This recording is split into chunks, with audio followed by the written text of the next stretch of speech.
Bien, señores, muy buenos días. Bienvenidos a esta segunda semana de la investigación. Vamos a continuar con el programa que se ha establecido desde la Red Peruana de Universidades en coordinación con otras instituciones. El día de hoy, en la mesa número 5 de Ciencias Sociales, tenemos a los siguientes investigadores. La doctora Olga Bardales Mendoza, quien es doctora en antropología, magíster en educación superior, licenciada en psicología, formación en ética de la investigación del Instituto Nacional de Salud de Estados Unidos y Flaxo, Argentina, investigadora RENACIT, autora de publicaciones sobre salud y educación, vicedecana y docente principal de la Facultad de Educación de la Universidad Peruana Cayetano Heredia.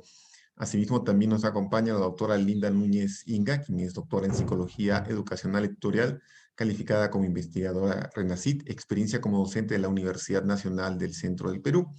Y también el doctor Remberto Cruz Aguilar, quien es doctor en Ciencias de la Educación, maestrías, tiene problemas de aprendizaje, gestión y acreditación e investigación y docencia universitaria, docente en la Universidad Católica de Trujillo, autor y coautor de textos en investigación, currículo y gestión, jurado revisor del programa de doctorado en educación de la Universidad Católica de Córdoba, Argentina.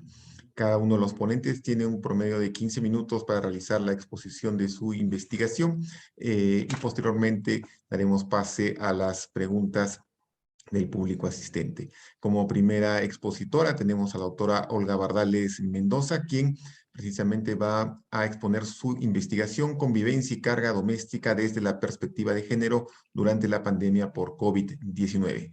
Adelante, profesora. Muy buenos días. Voy a compartir la presentación.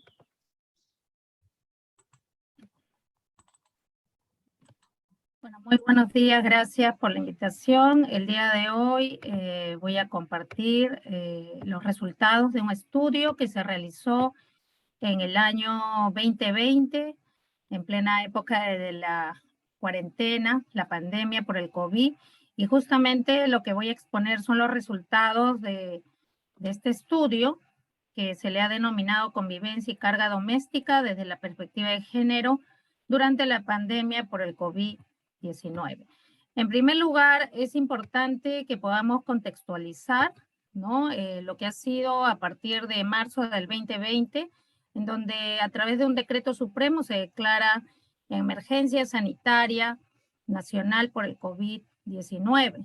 Y por ello, bueno, hemos tenido que estar en confinamiento, en casa, durante muchos meses, y eso ha generado una situación en donde nuestros servicios fundamentales del día a día se han visto restringidos y hemos tenido acceso únicamente a algunos servicios esenciales, ¿no?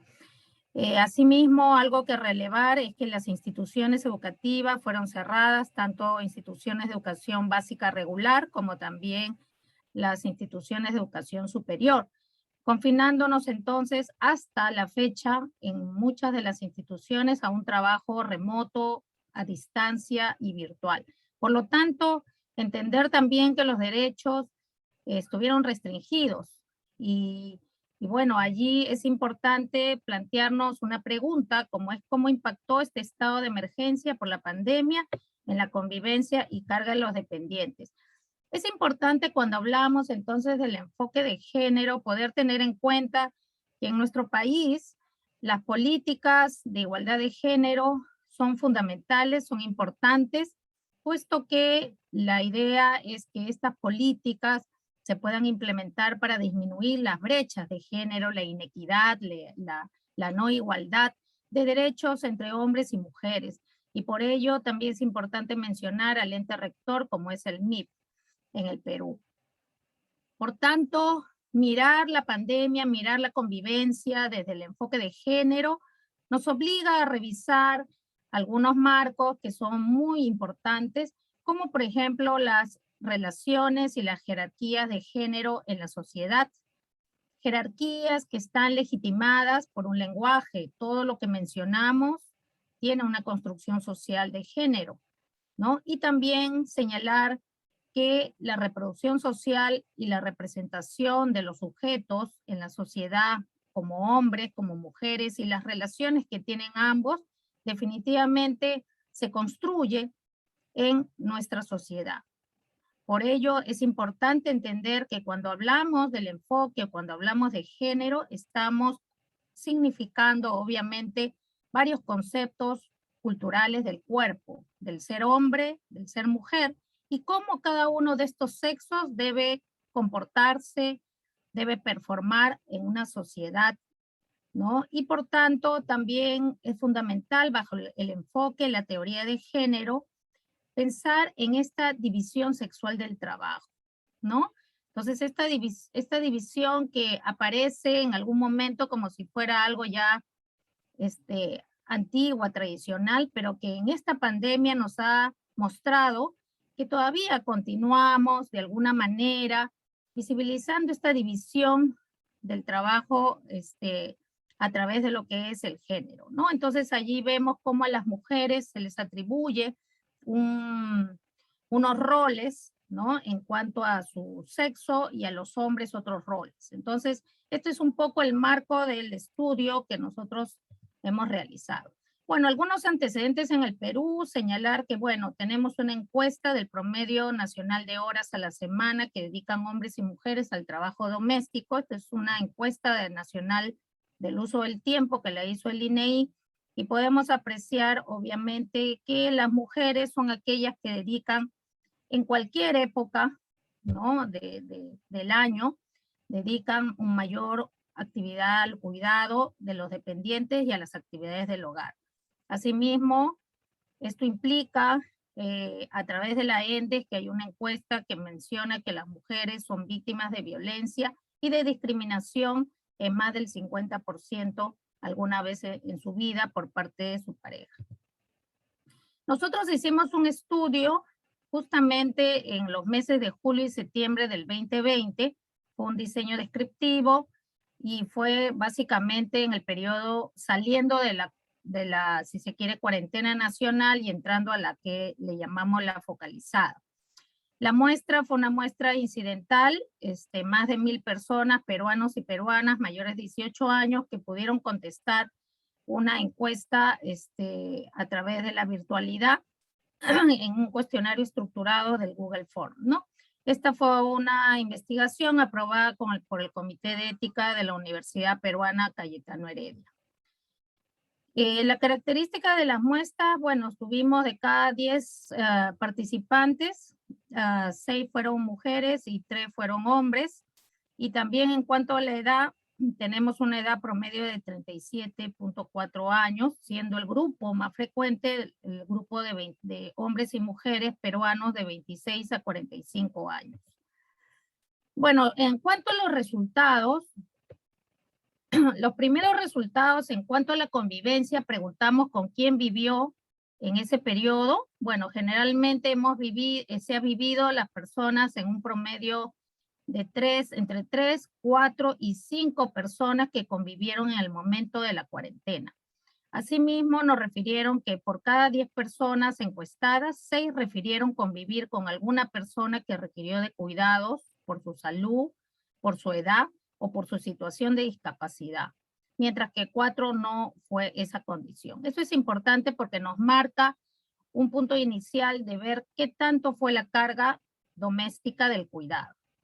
En cuanto a las salidas, se vio que en dicho periodo la gran mayoría salió al menos una vez, ¿no? El 30% al menos salió una vez, y esto fue obviamente distribuyéndose en diferentes veces, teniendo también incluso gente que ha salido más de 14 veces, que es 1 de cada 10 personas. 7 de cada 10 personas mencionaron que salieron únicamente para hacer compras y 2 de cada 10 para hacer trabajo. No se encontró diferencias de sexo. En cuanto a la carga doméstica, la gran mayoría menciona que compartieron entre los miembros del hogar las labores o la carga doméstica. Sin embargo, vale la pena resaltar que el 23% señala que mayormente lo realizó la persona encuestada. Asimismo, luego tenemos otros porcentajes menores, ¿no? En cuanto a la carga doméstica, encontramos diferencias entre hombres y mujeres. ¿Qué cosa quiere decir? que las mujeres fueron aquellas que realizaron mayoritariamente el trabajo. Podemos ver en la tercera fila, ¿no? Donde la realizo mayormente yo, en donde encontramos un porcentaje de 29.6% en comparación a 9.2% del hombre, existiendo una diferencia por sexo en cuanto al trabajo doméstico en el hogar. En cuanto a la carga doméstica, también encontramos algo interesante en cuanto a las mujeres, porque también no solamente hay diferencias entre los sexos o en cuanto al género, sino también intragénero. Encontramos algunas diferencias interesantes, como por ejemplo que en general las mujeres asumen más carga doméstica según aumenta su edad. Es decir, a mayor edad de las mujeres son las que asumen más carga doméstica que las mujeres más jóvenes. Probablemente estas se dedican a otras actividades como el estudio, ¿no? La convivencia y violencia. Exploramos también algo interesante, si bien es cierto, la mayoría señaló que no había sufrido violencia en el lugar durante la cuarentena, como un hecho, no lo habían mencionado, porque dice 1 de cada 10 mujeres, 10 personas, perdón, manifestó violencia, y de 3 a 1 la proporción en cuanto a mujeres en comparación a hombres, ¿no? Pero no fue significativo a pesar de esta diferencia. Sin embargo, a pesar que mencionaron que no había violencia, vemos que la sensación o la percepción de aumento de la violencia sí fue importante, ¿no? Porque fue más mencionada por 1/3 de toda la muestra que mencionó que la violencia sentía que había aumentado en su hogar. Conclusiones. El confinamiento en el hogar ha resaltado la inequidad de género en las responsabilidades domésticas, obviamente hacia las mujeres. La brecha de género en el uso del tiempo es una realidad en los hogares peruanos y más aún en esta cuarentena se ha visto resaltado. Las mujeres muestran brechas intragénero expresadas en los roles asumidos según generaciones. Y el confinamiento ha demostrado que el hogar no es el lugar más seguro para las mujeres, aumentando su vulnerabilidad, incluso aumentando las relaciones de inequidad en relación, obviamente, a las tareas domésticas y también en relación a la violencia doméstica. Muy bien, muchas gracias. Muchas gracias a usted, doctora Bardales. Vamos a continuar precisamente con las exposiciones. Tenemos ahora a la doctora Linda Núñez Inga, quien va a presentarnos su investigación sobre el trabajo informal de mujeres en los mercados de los distritos Tambo, Huancayo y Chilca. Adelante, profesora. Muy buenos días y agradeciendo por esta excelente participación. Gracias.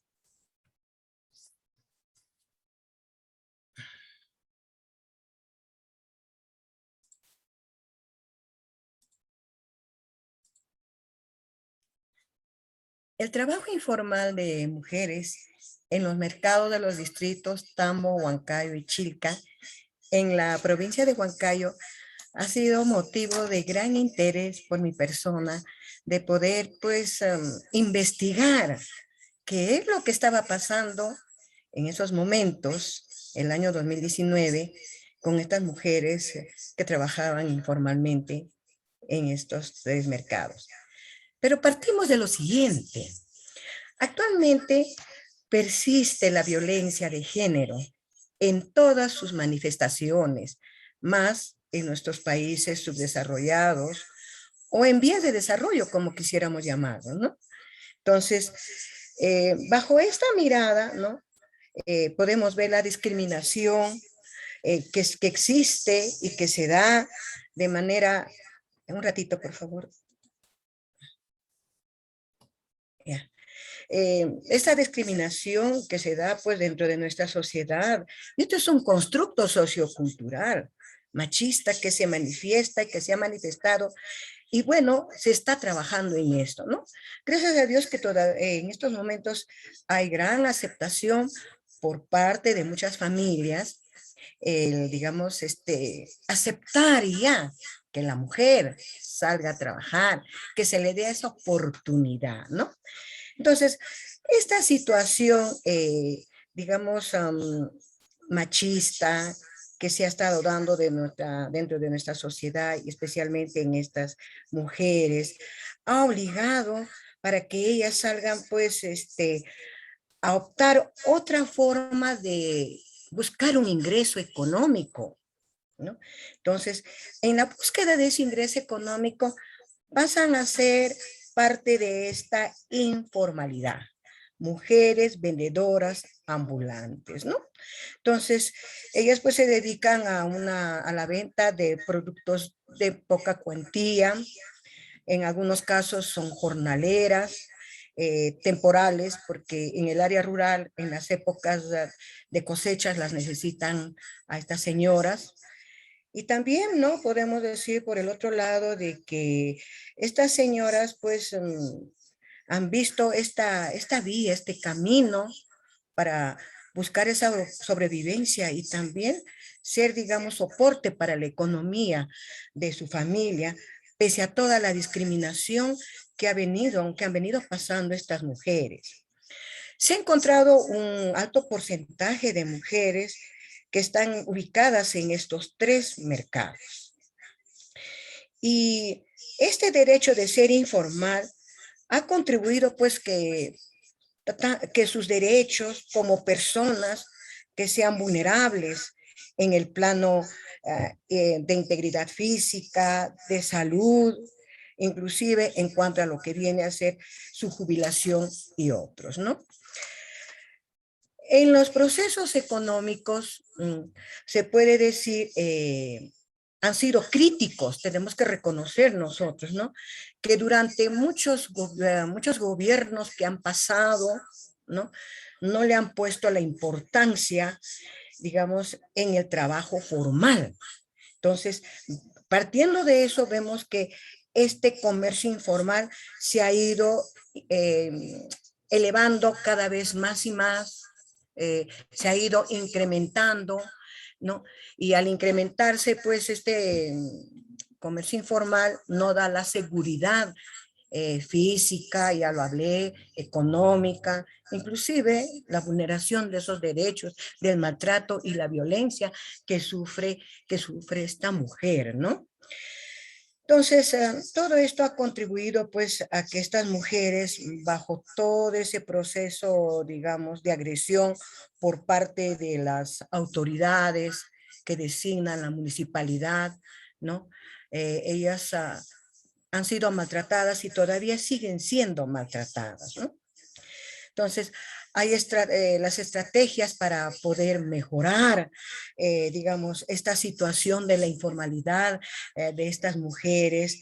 Tiene que ser examinado, tiene que ser resuelto por estas autoridades locales, regionales, inclusive que venga desde el mismo gobierno central, ¿no? Entonces, podemos decir también que estas mujeres, pues, digamos que han salido de esta manera a buscar la sobrevivencia, no tienen el apoyo de nuestras autoridades. Y en nuestro departamento de Junín para el año 2018, ¿no? Ha sido un elevado porcentaje de esta informalidad, que es un 83%. Entonces, pero también tenemos que ser conscientes que las secuelas digamos, de esta informalidad en estas mujeres, ¿no?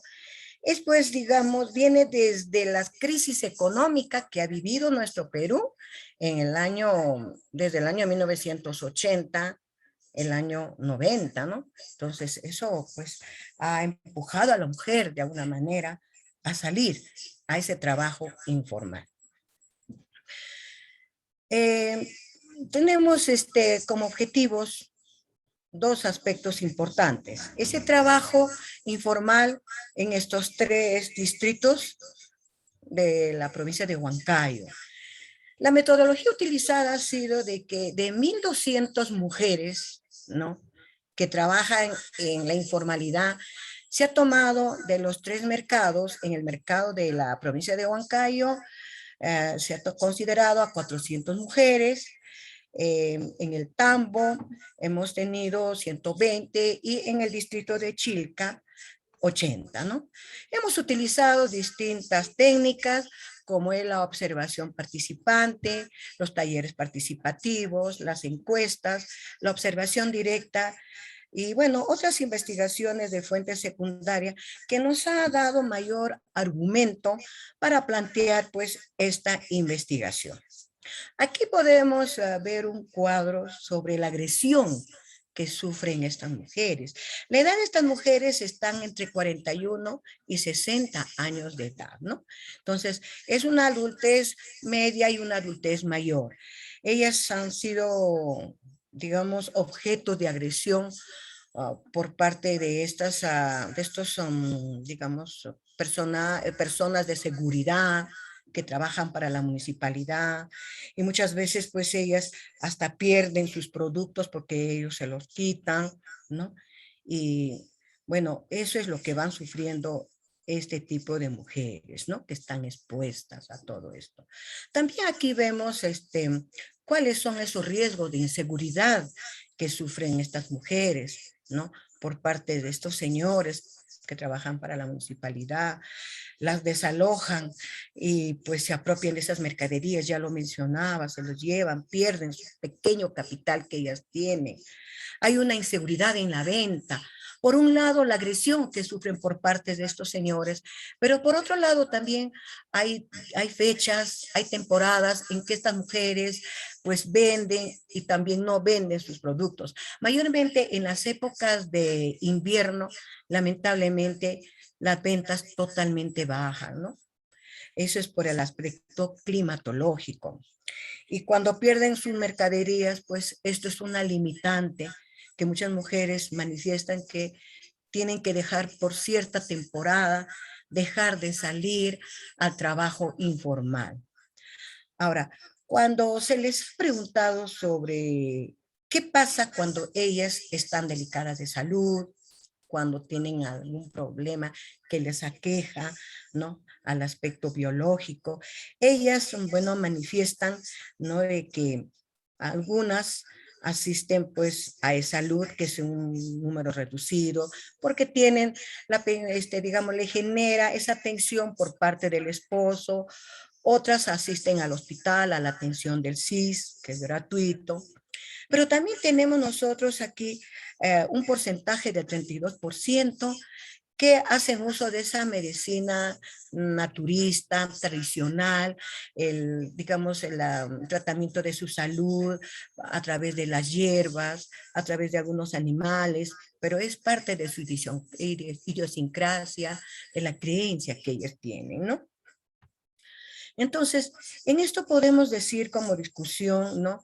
Que no hay una estabilidad laboral para estas mujeres y por lo tanto no podemos exigir una calidad de vida para estas señoras, ¿no?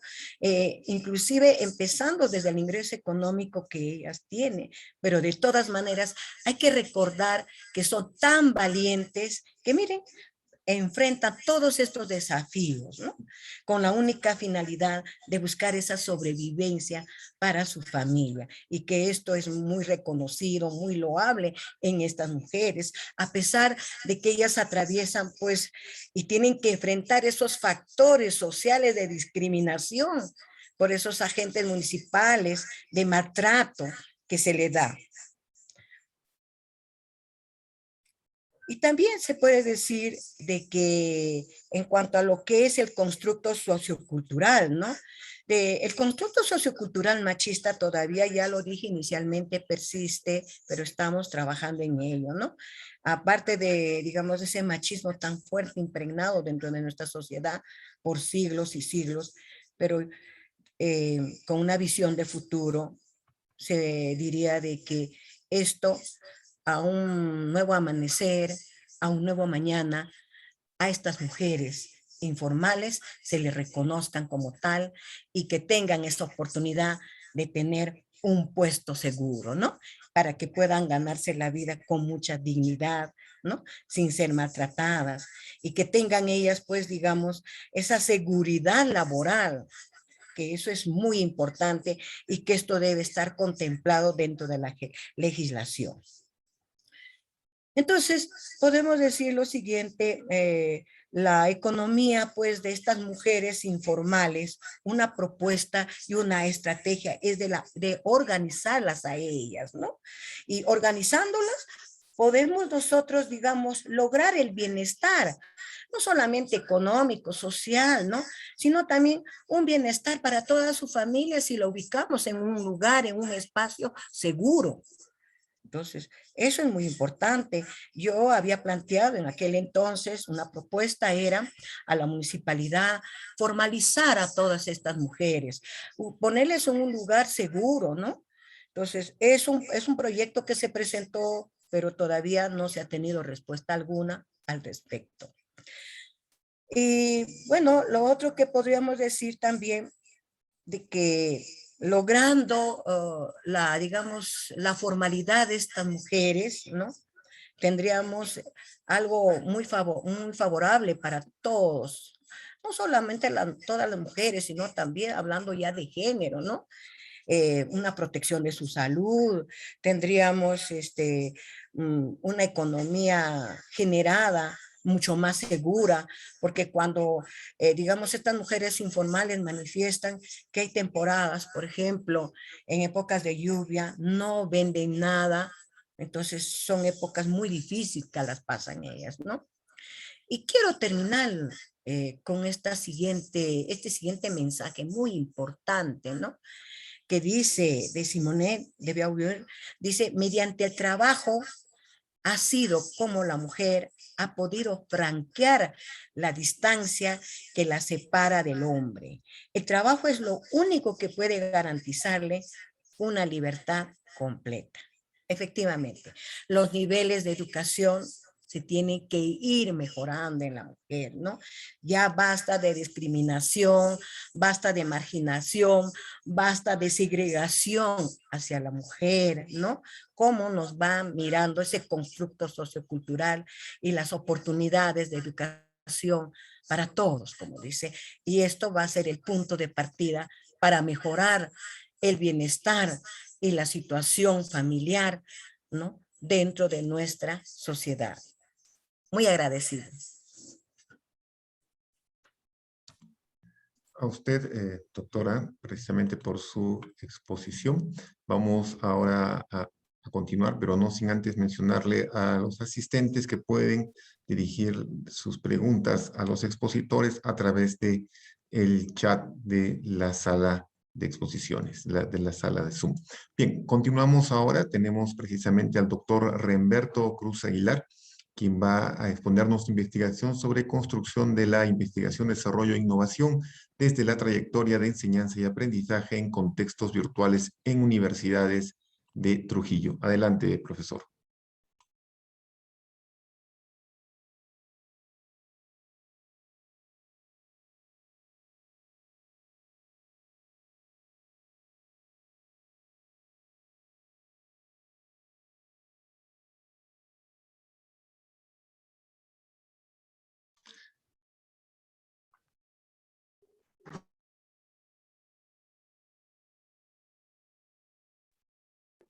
Doctor, su micro está apagado.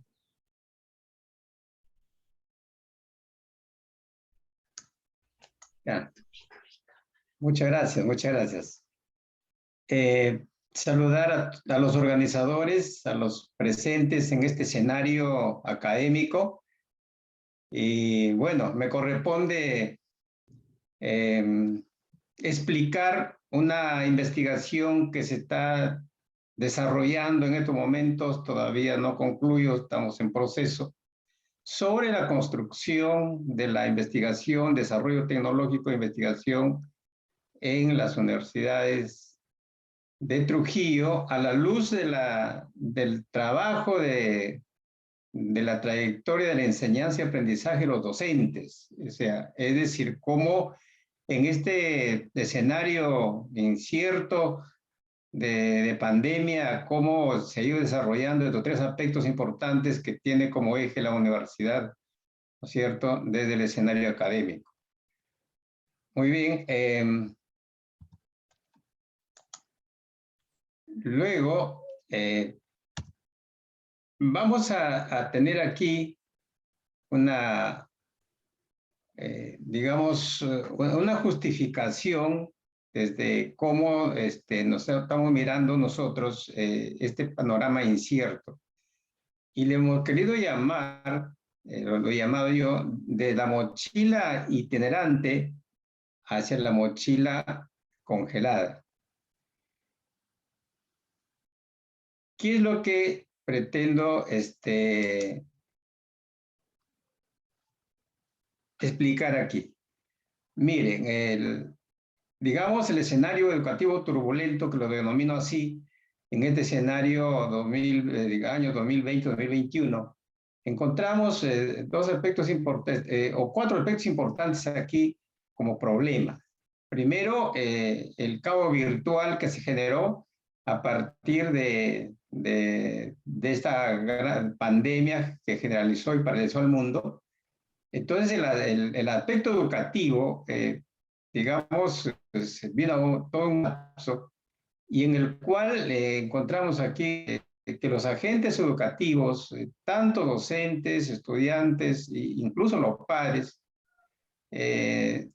nos encontramos en una situación difícil, una situación incierta, compleja, en cuanto al manejo de información y de comunicación. Ha sido, digamos, un caos muy preocupante en el cual en su primer momento no sabíamos cómo actuar, digamos, en este escenario. Y entonces lo que quedaba allí es echar mano a las tecnologías de información y de comunicación para seguir adelante con el desarrollo del proceso educativo. Pero en eso, allí encontramos ciertos, digamos, fracasos en cuanto al manejo de esta tecnología de información. Y ahí ha sido una situación muy incierta que muchas digamos, personas pues han quedado al margen de la tecnología por no tener los equipos tecnológicos, por no manejar, digamos, estrategias, las herramientas tecnológicas para avanzar en la educación.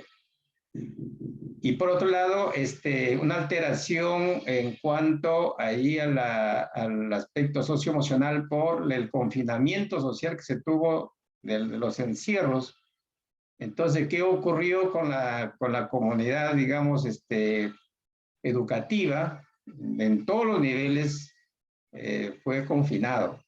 Entonces, en los encierros, en estas situaciones, ha creado pues situaciones de estrés, alguna situación socioemocionales que han ido, digamos, debilitando este aspecto del aspecto educativo, que no ha ido en sus momentos más importantes, como el que se trabajaba en la presencialidad. Entonces, esto ha sido una situación muy difícil y aún se vive todavía, ¿no? Ahora con menos incidencia, pero seguimos en lo mismo. O sea, estamos con digamos, fracasos ahí para desarrollar la parte emocional, social de los estudiantes. Otro escenario, otro problema que se encuentra aquí es los riesgos de la información llamado pobreza de aprendizaje. Denominamos así en el sentido de que cómo se ha venido desarrollando estos 2 años en pandemia, digamos, el proceso de aprendizaje. Limitadamente se ha quedado con una educación informativa, digamos, discursiva, en el sentido que se ha ido entregando a los estudiantes información muy básica, muy elemental, que probablemente no ha ido alineada a lo que debe ser y a las exigencias que debe tener para desarrollar las competencias en cada una de las asignaturas o en los currículos que se va manejando a nivel de todos los niveles educativos. Entonces, al parecer, hay una pobreza en cuanto a la formación del estudiante, porque la parte elemental y básica que se ha ido desarrollando aquí no ha garantizado, no garantiza lo que deberían, digamos, lograr los estudiantes. Ahí hay un problema de riesgo en la información, riesgo en la formación, y a eso lo estamos denominando pobreza del aprendizaje. Y es incierto, aún cuando más en el escenario universitario, que hay que formar a los estudiantes con las capacidades y las competencias que debe desarrollar en cada una de sus carreras. Ahí hay una situación, digamos, muy limitada y hasta, digamos, incierta. Y otro, digamos, un problema importante que se encuentran aquí es la interrupción de los estudios por muchos estudiantes.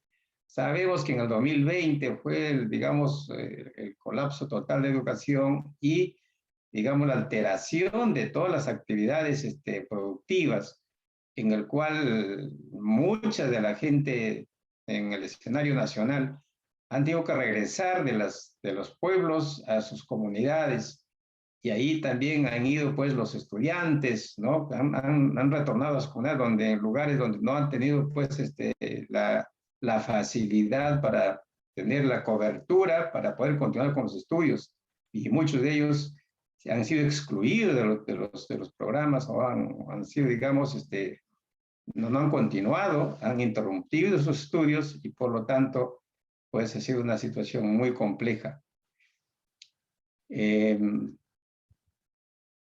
Nosotros en el estudio que estamos desarrollando aquí, parto del problema de, entonces, que se quiere saber cómo es que los docentes construyen la investigación, el desarrollo tecnológico y la innovación, que bueno, pues lo que se pide ahora para las universidades en la parte de acreditación, ¿no es cierto?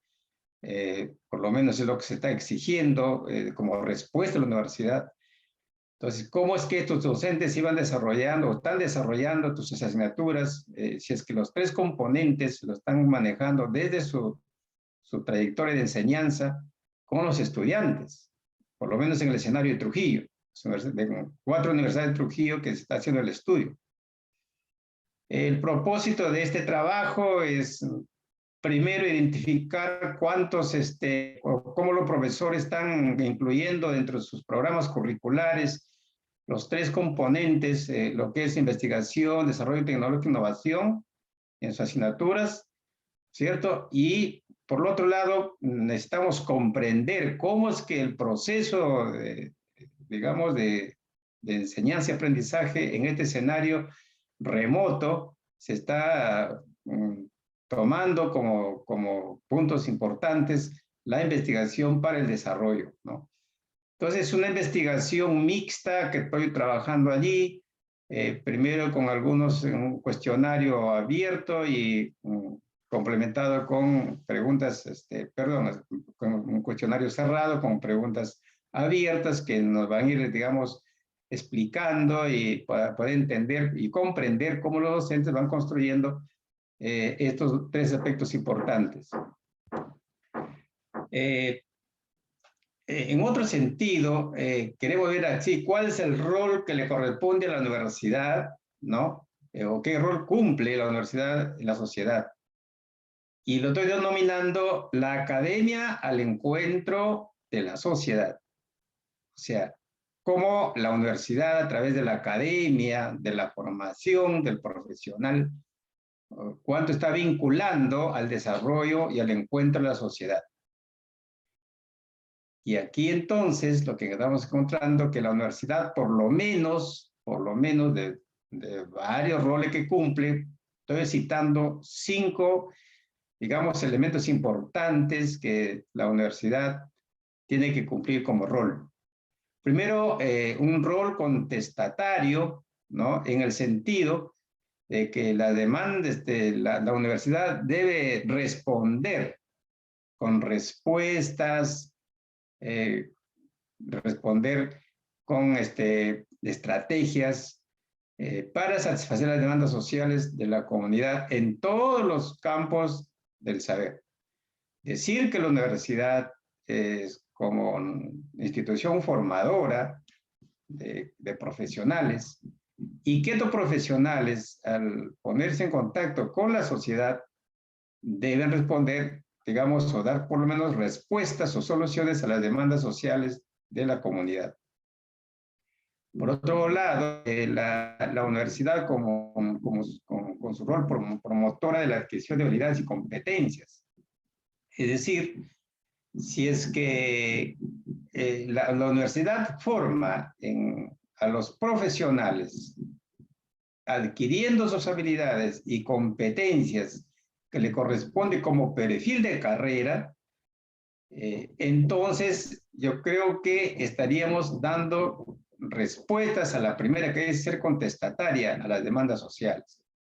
Pues si en la segunda no se forma esto, en su debido momento, entonces no va a suceder eso, no hay respuestas. Y acá hay un riesgo justamente, ¿no? En el escenario 2020-2021, y no sabemos qué ocurrirá en lo sucesivo, pero esta adquisición de habilidades y competencias, no hay un riesgo que es preocupante actualmente, ¿no? Por la forma de que las universidades están cerradas y algunas carreras que necesitan de laboratorios, ¿no? De algunos, digamos, herramientas para trabajar allí o desarrollar dentro de su formación, pues realmente pues no ha sido así.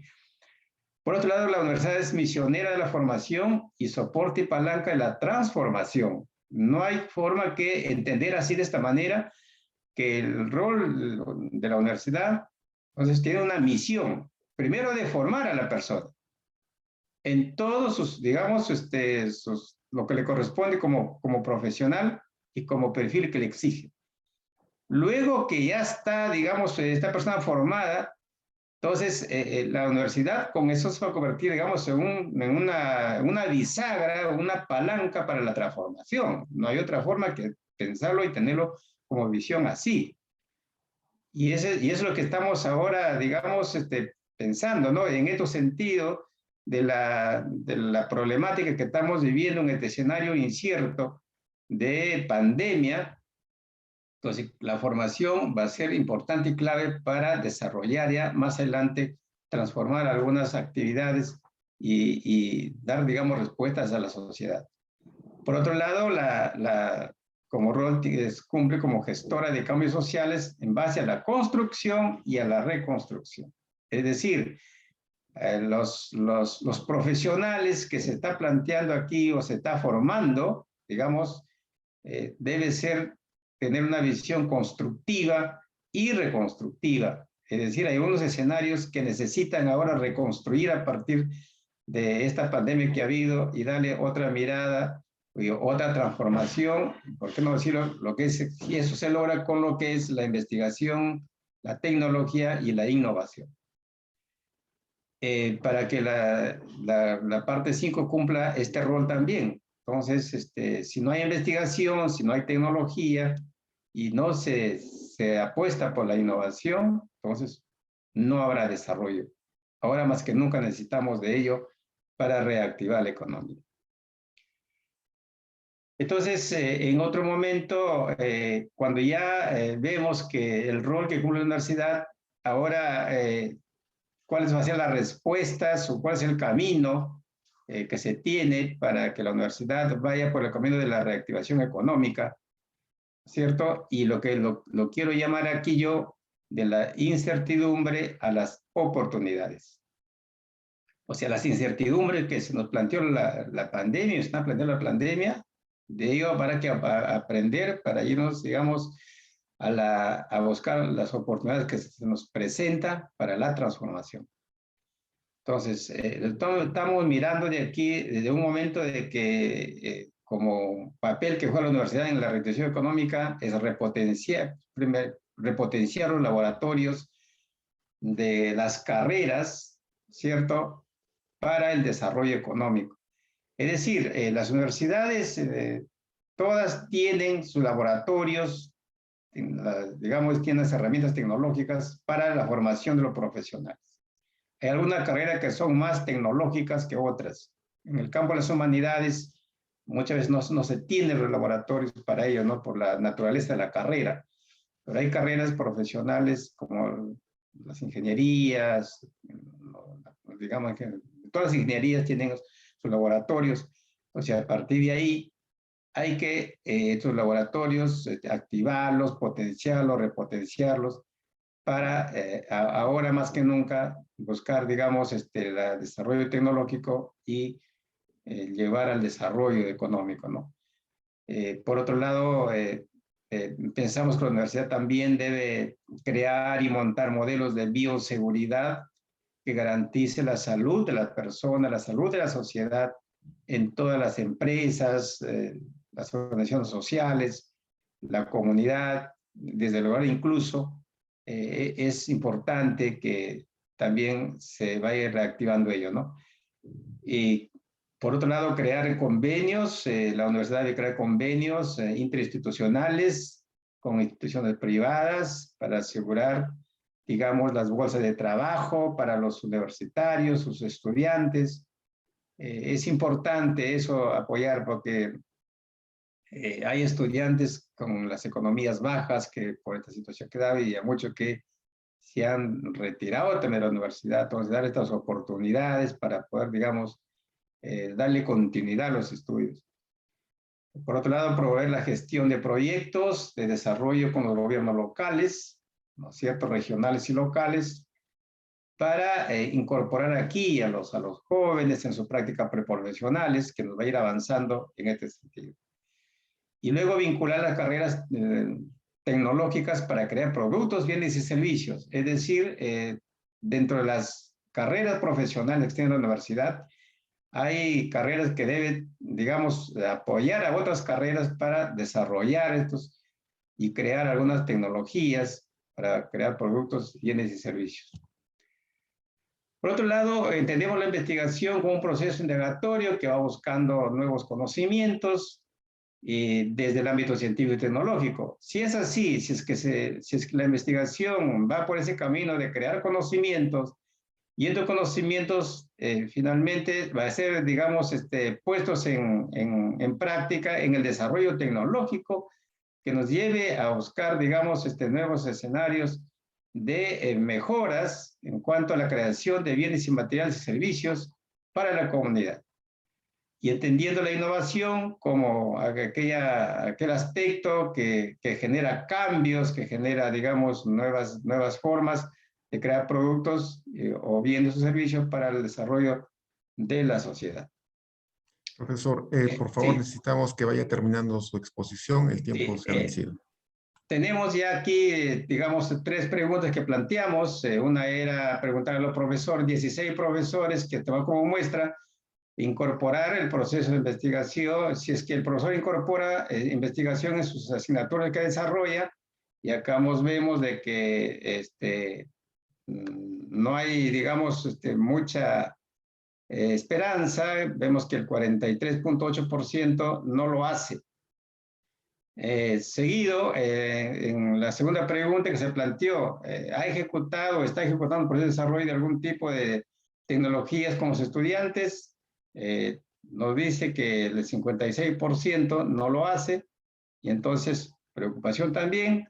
En la parte de la pregunta 3, ¿ha ejecutado o está ejecutando el proceso de desarrollo alguna innovación con sus estudiantes?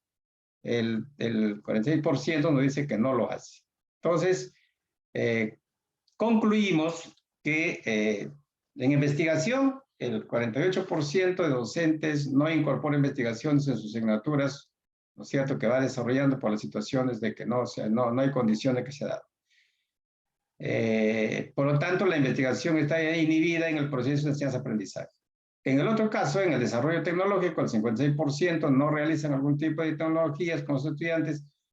Por lo tanto, se concluye de que el desarrollo tecnológico está estancado porque los laboratorios están cerrados.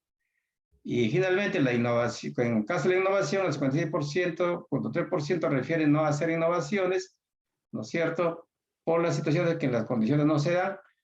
Y concluimos de que la innovación no se realiza en tanto las condiciones sanitarias no dan por hacer, ¿no? Me quedo aquí con esta frase: la universidad debe transitar por el camino de respuestas y soluciones. Muchas gracias. Esa ha sido la investigación que estamos en el proceso de desarrollo. Y bueno, esperamos algunas preguntas para poder, digamos, conversar. Muchas gracias. Gracias a usted, doctor.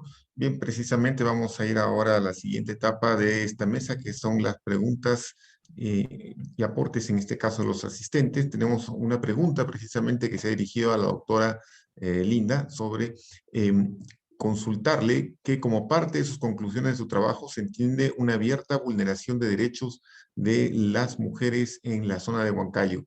Pero ¿cuáles son las causas reales desde la mirada política, económica, cultural y social, y cuáles tendrían que ser las soluciones a corto, mediano y largo plazo a nivel regional y nacional? Bien, para no desordenar la metodología, tiene cada uno de los expositores 4 minutos finales para responder las preguntas o a complementar sus ideas o hacer algunas reflexiones finales también acerca de su exposición. Por el orden de preguntas que se ha hecho, bueno, vamos a darle la palabra a la doctora Linda Núñez, primeramente con su respuesta y reflexión o palabras finales. Bueno, si hablamos la solución de esta situación, de esta vulnerabilidad de los derechos hacia la mujer a corto plazo, yo he planteado a través de ese proyecto organizar a estas mujeres, ¿no? Pero organizarlas a través de la municipalidad para que logren la formalidad, darles un espacio seguro a estas mujeres. Ahora, cuando hablamos del aspecto político, sabemos pues que nuestras autoridades, tanto del gobierno regional, del gobierno local, poco nada les interesa cuando se habla de reivindicar, de proteger, de buscar el bienestar de la mujer. Porque quiera o no, ese constructo sociocultural machista que está bien impregnado en nuestra zona, que estamos avanzando paso a paso, sí, ¿no? Entonces, necesitamos leyes de protección a la mujer informal. Uno sería formalizarlas por el bienestar de la familia, por el cuidado de su salud, ya lo hablé, la parte física, la parte social, la parte de su salud. Entonces, nuestras autoridades ya tienen el proyecto. Lo que se necesita es el interés de parte de ellos. Inclusive, se puede inyectar economía para este grupo de personas informales, para que puedan tener un capital en un lugar, en un espacio seguro. Yo creo que sí, podemos lograr el bienestar de ellas. Entonces, un último mensaje de reflexión sería, ¿no? Sigamos caminando, sociedad, en buscar la igualdad, la equidad para todos.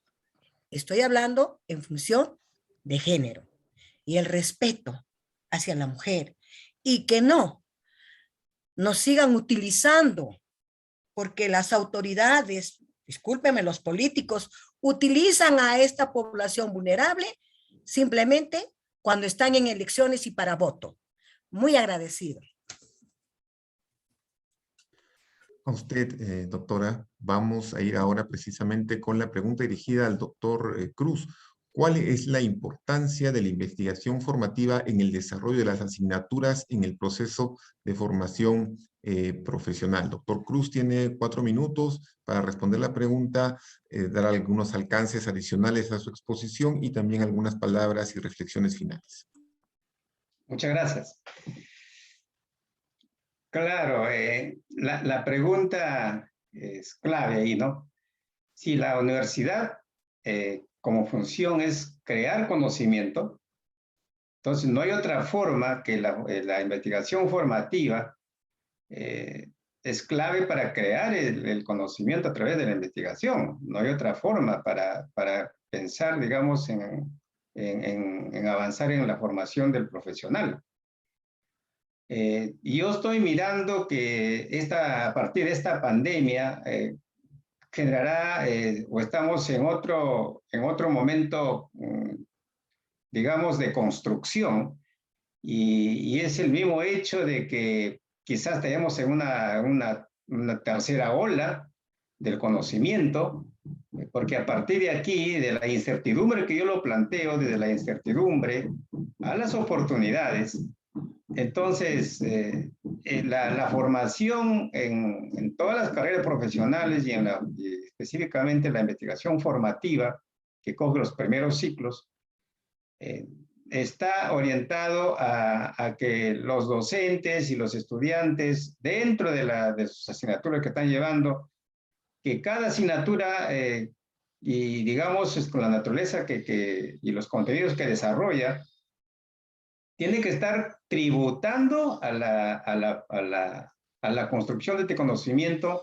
del profesional en todos los campos donde puede desempeñarse. Sabemos nosotros que la carrera profesional tiene varios campos de acción, y para esos campos de acción que debo moverme yo como profesional, que me estoy formando para ello, debo tener yo las herramientas necesarias o el conocimiento necesario de cómo actuar. Y eso me va a llevar a conocer desde la investigación. Entonces, en la investigación que estoy desarrollando aquí, lo que estoy mirando es que solamente la investigación lo están tratando, digamos, la investigación de fin de carrera, o sea, lo que están en el 9º ciclo, que están desarrollando ahí, digamos, alguna manera de cómo haber hecho sus investigaciones, y unas investigaciones muy básicas, más descriptivas, prospectivas algunas, que han podido hacer los estudiantes para egresar, ¿no? Lo que estaban en los últimos ciclos. Entonces, ya las investigaciones experimentales quedaron a un lado, porque las condiciones no se dieron. Pero sí, en la investigación que estoy desarrollando aquí está enfocado justamente para la investigación formativa, y en el cual le estamos diciendo a los profesores, si es que dentro de sus asignaturas están desarrollando la investigación, el desarrollo tecnológico o la innovación para la formación del profesional. Puede ser, ahí la pregunta le estoy indicando ahí, puede ser que lo hace en su asignatura, lo hace con otras asignaturas dentro del ciclo que está desarrollando, o las investigaciones que lo está desarrollando lo está vinculando con, con investigaciones institucionales. Entonces, para la respuesta, digamos, que sí es importante la investigación formativa en la formación profesional, claro, digamos, es la palanca, es la bisagra para poder desarrollar. El estudiante que no investiga aquí en la universidad será pues un profesional que más adelante tiene que sufrir en su desempeño profesional, o quedará, digamos, rezagado porque no tiene las condiciones necesarias para enfrentar a las demás, digamos, demandas sociales, y a otros profesionales que egresan de otras universidades con más exigencia académica. Entonces aquí yo creo que es totalmente importante, y que ya queda en el docente y en el propio estudiante que a partir de la investigación se fortalezcan sus conocimientos y pueda aplicarlos en el escenario donde debe desarrollarse como profesional. Muchas gracias. A usted las gracias, doctor. Bien, precisamente, y para terminar, vamos a tener algunas palabras y reflexiones finales de la doctora Olga Bardales. Si es que las tuviera, adelante. Gracias.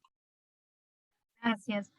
Sí, me parece muy interesante las preguntas y las reflexiones de los ponentes que me acompañan. Este es un tema de investigación y de género que entiendo es muy importante en las ciencias sociales.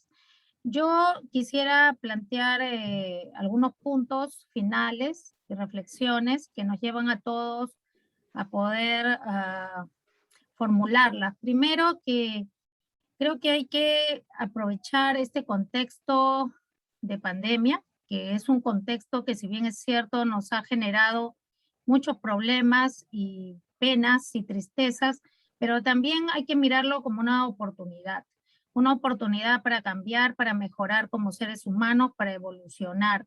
Y considero que no debemos dejar pasar oportunidades para formar en el hogar, para trabajar la parte educativa de la familia cuando nos referimos a los roles de género, cuando nos referimos al rol de la mujer, al rol del hombre, y a la equidad y la igualdad en los derechos de hombres y mujeres. Este es un espacio privilegiado, el hogar, que no tiene que ser, ¿por qué tiene que ser peligroso? Por el contrario, tiene que ser un espacio educativo y preventivo. Eso en un primer lugar es fundamental. Por otro lado, yo quiero señalar que la currícula es fundamental. Trabajar en educación y la currícula en EBR, pero también en las instituciones de educación superior es fundamental en la medida de formar no solamente los hombres y mujeres ciudadanos de este nuevo futuro y este presente, sino también formar ciudadanos y profesionales que realmente puedan ir hacia la igualdad de los derechos. De otro lado, es fundamental que pensemos siempre en la investigación con un valor científico, pero además con un valor social.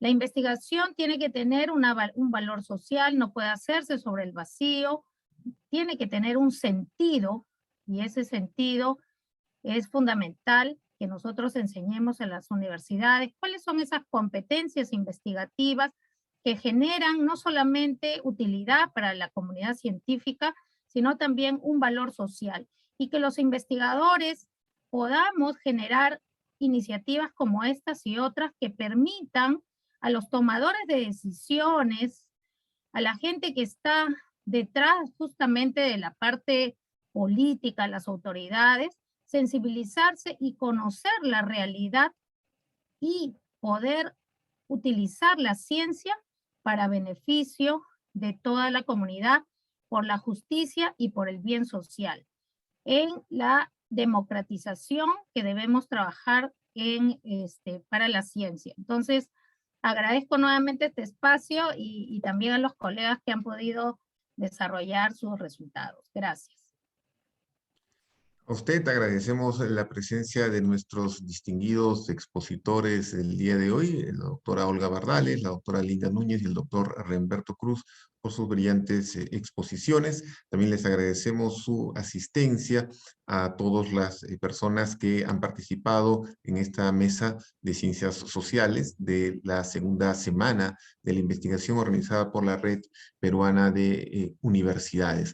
Eso es todo por nuestra parte. Les agradecemos su participación el día de hoy y los invitamos a continuar siguiéndonos en la programación de esta segunda semana de la investigación. Tengan todos muy buenos días.